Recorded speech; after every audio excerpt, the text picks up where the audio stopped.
Assalamualaikum warahmatullahi wabarakatuh. Perkenalkan, nama saya Safira dari Prodi Bimbingan Konseling. Video kali ini adalah memenuhi tugas dari kesehatan mental yang berjudul manajemen stres. Pasti dari teman-teman sudah tahu apa itu manajemen stres. Jadi manajemen stres ini adalah suatu cara atau metode penanganan gangguan psikologis yang ditunjukkan untuk mengendalikan tingkat stres individu, khususnya stres kronis. Mungkin dari teman-teman ada yang tahu stres kronis dan ada juga yang belum tahu stres kronis. Jadi stres kronis ini adalah stres yang berlangsung dalam jangka waktu panjang, mungkin berminggu-minggu atau berbulan-bulan. Contohnya menghadapi masalah keuangan atau stres dalam menjalani kehidupan rumah tangga yang tidak bahagia. Stres jenis ini sangat berbahaya karena dapat memberikan dampak buruk bagi kesehatan mental manusia ya. Ada juga beberapa ahli menjelaskan bahwa manajemen stres ini adalah suatu kemampuan dalam menggunakan sumber daya manusia secara efektif untuk bisa mengelola dan juga mengatasi gangguan serta kekacauan mental serta emosional yang terjadi karena adanya respon atau tanggapan. Ada beberapa penyebab stres pada umumnya. Yang pertama itu penyebab stres dari luar.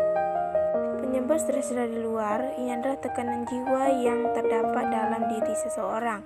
Kerap kali disebabkan karena adanya pengaruh dari lingkungan, seperti suara yang bising, suhu panas, cahaya yang terlalu banyak, dan lain-lain. Selain itu, beberapa pengaruh dari luar yang bisa mengakibatkan stres diantaranya adalah dua penting yang terjadi dalam hidup seseorang, seperti meninggalnya orang yang dikasihi dan kehilangan pekerjaan, perceraian, dan lain-lain.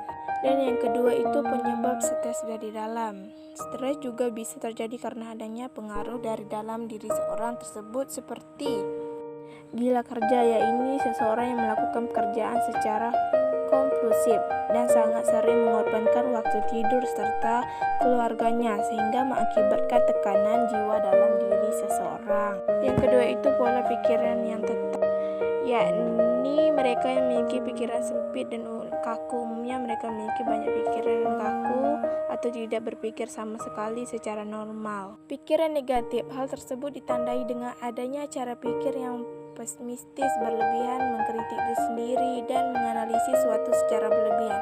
Gaya hidup dan juga kebiasaan buruk seperti begadang, minum alkohol, kafein, perokok berat, boros, dan lain-lain. Dan ada dua cara dalam mengelola stres secara tersebut adalah yang pertama melakukan pendekatan individual. Pendekatan individual sangat diperlukan untuk menentukan keberhasilan manajemen stres di dalam suatu perusahaan. Beberapa pendekatan individual tersebut diantaranya adalah menerapkan manajemen suatu secara baik, meningkatkan waktu olahraga, melatih diri agar lebih rileks, dan memperluas sosialisasinya. Dan yang kedua, melakukan pendekatan organisasional. Dalam hal ini, pendekatan organisasional dilakukan untuk mengelola stres di dalam perusahaan yang umumnya dilakukan dengan beberapa metode, yaitu pertama, membuat iklim perusahaan yang lebih mendukung, dan yang kedua, melakukan seleksi secara personil dan juga menetapkan kerja yang lebih baik lagi. Dan ada juga faktor-faktor penyebab atau pemicu stres. Jadi faktor penyebab stres ini adalah berbagai masalah yang terjadi dalam kehidupan. Stres kerap kali dipicu oleh tekanan batin seperti masalah keluarga, hubungan sosial, patah hati, cinta tak berbalas, atau masalah keuangan. Selain itu, stres juga bisa dipicu oleh penyakit yang diderita. Faktor penyebab stres perlu diketahui agar bisa segera ditangani. Dan ada beberapa gejala pada gangguan faktor stres, misalnya seperti lemas, pusing, sakit kepala, tegang, gangguan pencernaan, nyeri otot, jantung, sering batuk pilek. Stres pada wanita juga dapat menimbulkan gangguan menstruasi. Itu yang terakhir, gejala kognitif, contohnya sering lupa, sulit memusatkan perhatian, pesimis, memiliki pandangan yang negatif, dan membuat keputusan yang tidak baik.